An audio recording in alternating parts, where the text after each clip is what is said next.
নানুরের CPIM নেতা আনন্দ দাসের স্মরণ সভায় বিস্ফোরক সেলিম সব্যসাচী।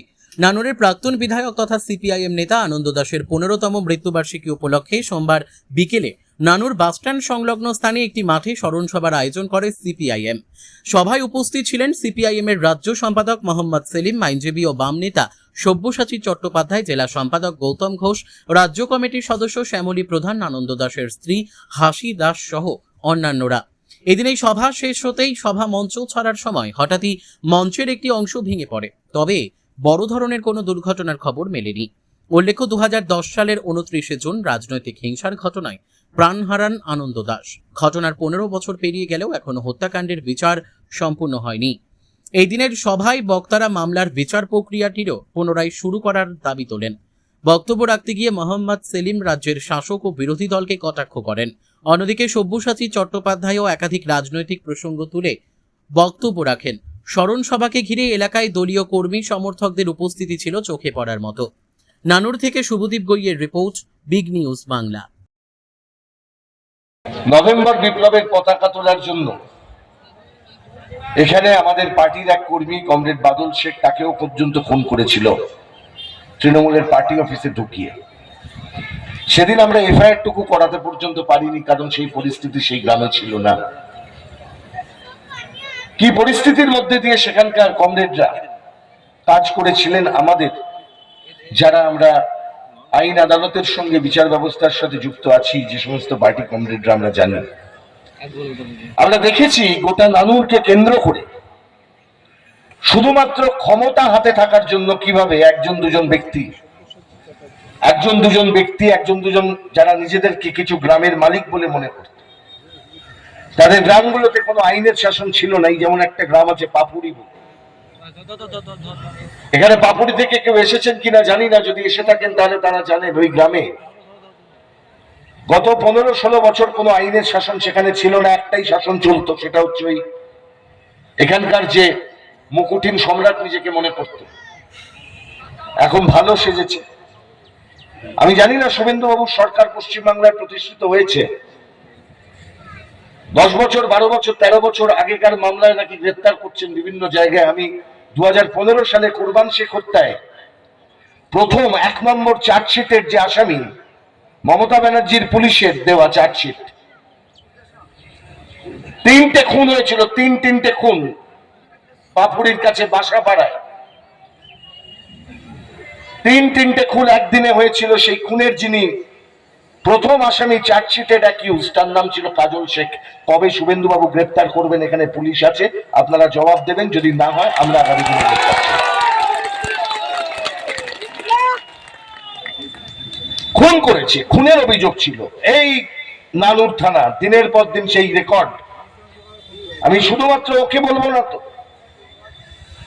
যারা পুলিশ ছিলেন না এখানে, কি ছিলেন, কি দ্বীপ, আমনদ্বীপ। আচ্ছা, কয়লার গাড়িগুলো 38,000 টাকা করে একটা গাড়িতে, কে কে জড়িত ছিল তাতে? ঝাড়খণ্ডের কয়লা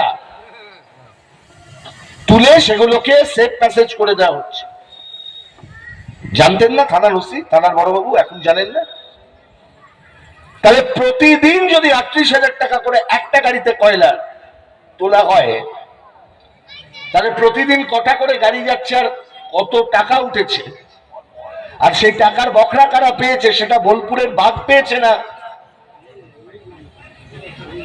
পাপুরির ভিজে বেড়াল পেয়েছে? তার হিসেব তো আমাদের করতে হবে, তাই না? বোলপুরের বাঘ এখন কোথায়? বোলপুরের বাঘ কি খুঁজে পান না? খালি বলছে আমি বোলপুরেই আছি, আর রাজনীতি করে কি হবে? আর এখানেও দেখছেন খুঁজে পাচ্ছেন না। বলছে এমন অবস্থা হয়েছে, মানে আমি বলছি, মানে একটা কথা তো, আমরা তো বামপন্থী রাজনীতি করি, আমরা সত্যের পথে রাজনীতি করি, সত্য প্রতিষ্ঠা করতে চাই। মিথ্যার উপর দাঁড়িয়ে কোনোদিন বামপন্থী রাজনীতি হয় না।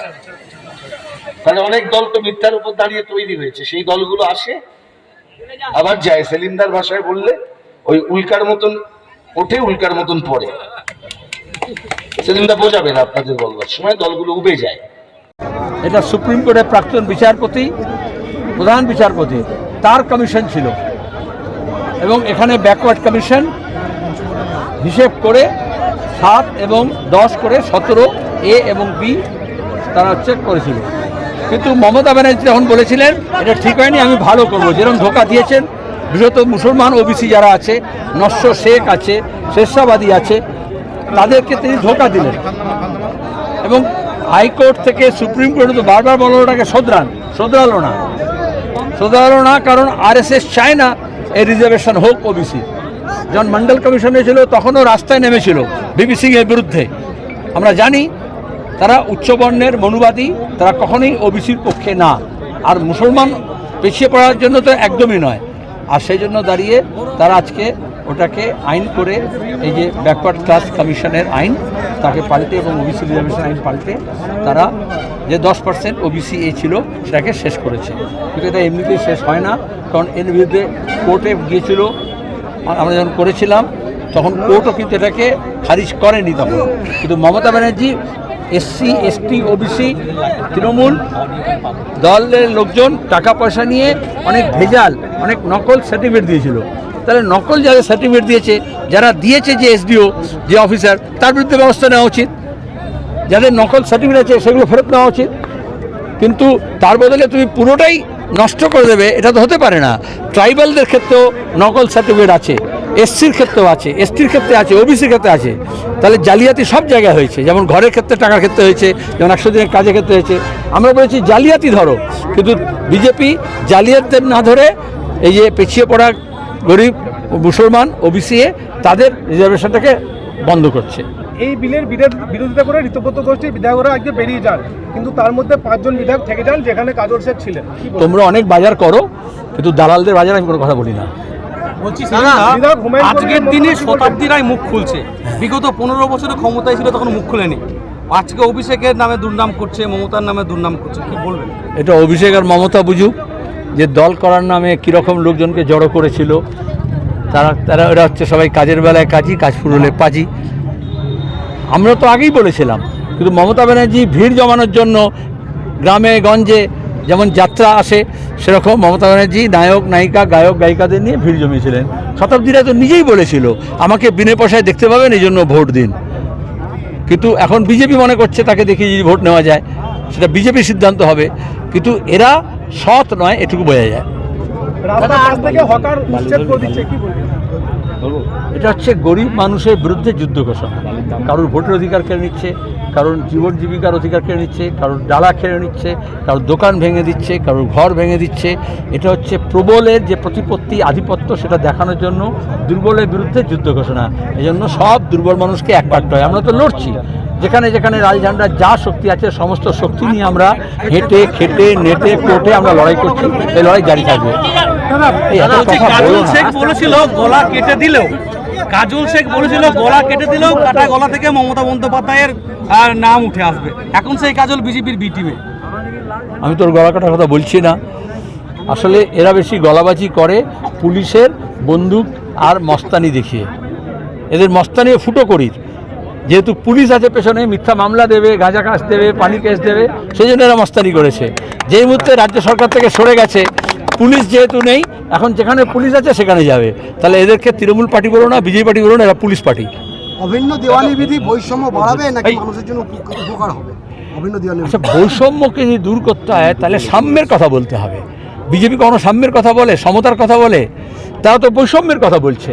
তুমি বৈষম্য করে তো বৈষম্য ঠেকাতে পারবে না। এখানে বিয়ে, উত্তরাধিকার, এগুলো হচ্ছে একটা পরিবারের আলাদা ধারা থাকে। যখন বিয়ের কথাবার্তা পাকায় তখন বলে না আমাদের পরিবারে এটা চলে, ওদের পরিবারে এটা চলে না। তাহলে সেখানে দাঁড়িয়ে বিভিন্ন ধর্মগোষ্ঠী, জনগোষ্ঠী, জাতিগোষ্ঠীর নিজস্ব ধারা আছে, আদিবাসীদের নিজস্ব ধারা আছে, খ্রিশ্চানদের আছে, মুসলমানদের মধ্যে উত্তর ভারতে একরকম আছে, দক্ষিণ ভারতে আরেক রকম আছে, পূর্ব ভারতে আরেক রকম আছে। তাহলে সেখানে দাঁড়িয়ে একটা এরকম রাতারাতি আইন করে এগুলো করা যায় না। মহিলাদের অধিকার চাই, সমান অধিকার চাই, কিন্তু সাম্যের কথা বলতে হবে। বৈষম্য বাড়িয়ে কখনো তুমি ইউনিফর্ম সিভিল কোডের নাম করে তুমি কখনো সাম্য প্রতিষ্ঠা করতে পারবে না। আসলে ইউনিফর্মিটি আর ইকুয়ালিটির মধ্যে তফাৎ আছে। ইউনিফর্মিটি মানে হচ্ছে একরূপতা, সবাইকে একরূপ তুমি করতে পারবে? বৈচিত্র্য তো আছেই, বৈচিত্র্যকে স্বীকার করতে হবে, কিন্তু সবাইকে সমান অধিকার দিতে হবে। বিজেপি কখনো সমানতার কথা বলে না, সমান অধিকারের কথা বলে না। মন্তব্যে কড়া বার্তা দিয়েছেন মুখ্যমন্ত্রী বিধানসভা থেকে, কি বলবেন? আচ্ছা দেখো, এরকম আমরা বিএসপিকে দেখেছি, এরকম কংগ্রেসকে দেখেছি, বিজেপিকে দেখেছি, তারা বড় লোকদের বড় বড় পার্টি যেরকম হাতি, ছাগল, গরু, গাধা পুষে রাখে। তাদের দরজা আগে যেমন যোদ্ধার জমিদাররা যেরকম বড় নবাবরা, রাজারা যেরকম হাতি পুষে রাখতো, মাঝে মাঝে আসলে হাতিকে সেলাম করতে হবে, এরকম অনেক টাকা পয়সা খরচা করে এরকম দল তৈরি করে এবং দল বানিয়ে রাখে। যখন দরকার হবে করকে দেবে, যখন দরকার হবে নাড়িয়ে দেবে, যখন দরকার তাকে দিয়ে হিন্দু মুসলমানে ভাগাভাগি রাজনীতি করাবে। ছাটা ভাঙা মার বলছেন কি মুসলিমগুলো কি বিপাকে ফেলার জন্য এই ধরনের? এটা হিন্দু মুসলমানের ব্যাপার তো নয়, শিক্ষামন্ত্রী বলেছে, তাহলে শিক্ষামন্ত্রী কতটা শিক্ষিত তার ভাষা দেখলে বোঝা যায়। ইনি আবার একসময় যখন তৃণমূলের সরকার ছিল তখন মমতা ব্যানার্জি পরামর্শদাতা ছিলেন, এখন বিজেপি শিক্ষামন্ত্রী হয়েছেন। তোমাদের এই জেলার লোকই তো, উচ্চ শিক্ষামন্ত্রী একটু শিক্ষিত হবে, মার্জিত হবে, অন্তত সমী ভট্টাচার্য যেমন নকল করতে পারে, তার বদলে দিলীপ ঘোষকে নকল করছে। ওকে পশুপালন মন্ত্রী করলে ভালো হতো। দাদা, জগন্নাথ চট্টোপাধ্যায় বলছে বীরভূমে বালির দাম কমবে, কিন্তু এখনো পর্যন্ত বালির দাম ইতিমধ্যেই ঘাটগুলোতে গিয়ে পশ্চিম বর্ধমান, বীরভূম, বিভিন্ন জায়গায় পুলিশ আবার নতুন করে, লিখে নাও, পুলিশকে দিয়ে আবার নতুন করে বালি পাচার কাণ্ড করা হচ্ছে। শুধু রেটটা একটু বাড়িয়ে দিয়েছে, জমাটা আগে কালীঘাটে হতো, এখন অন্য ঘাটে হচ্ছে, বিজেপির ঘাটে হচ্ছে। দাদা বলছি 16 বছর হয়ে গেল আনন্দ দাস প্রকাশ্য দিবালোক খুন হয়েছিলেন, বিচার পাননি, নতুন করে কেস দিয়ে রিওপেন করার চিন্তা ভাবনা করছে। আজকে তো সেই জন্য বলা হলো, এই তো সভা করা হলো, এই জন্য আমরা আইনজীবী নিয়ে আসলাম। আমরা এই যে দেখলে দেবু দাস, উষারানী দাসের কেসটাকে আবার রিওপেন করা হলো, তো ওর ছেলেকে আমরা আইনজীবী করলাম এবং তারপরে সে কেসটা লড়লো, হাইকোর্ট এসআইটি গঠন করলো। তো মমতা ব্যানার্জি অপরাধীদের পক্ষে ছিল বলে কোনো ধরপাকড় হয়নি। তারপরে আমরা মুখ্যমন্ত্রীর কাছে যারা গিয়েছে পরিবার, আনিস খানের ক্ষেত্রেও গেছে, এখনও তদন্ত হয়নি পূর্ণাঙ্গ। আমরা এরকম মাইদুল মিদ্দার ক্ষেত্রেও বলবো, আমরা এরকম তোমার গিয়ে তামান্নার ক্ষেত্রেও বলেছি। এখানে এসে তো আমরা আজকে শপথ নিলাম, আজকে শপথে ছিল শপথ নেওয়ার যে আমরা আনন্দ দাসের অপরাধীদের শাস্তির জন্য শেষ পর্যন্ত লড়াই করব, সর্বোচ্চ আদালত পর্যন্ত যাব, আইনের পথেই। কানুন কা হাত বহুত লম্বা হতা হ্যায়, দের হ্যায় পর অন্ধের নেই হ্যায়। ঠিক আছে।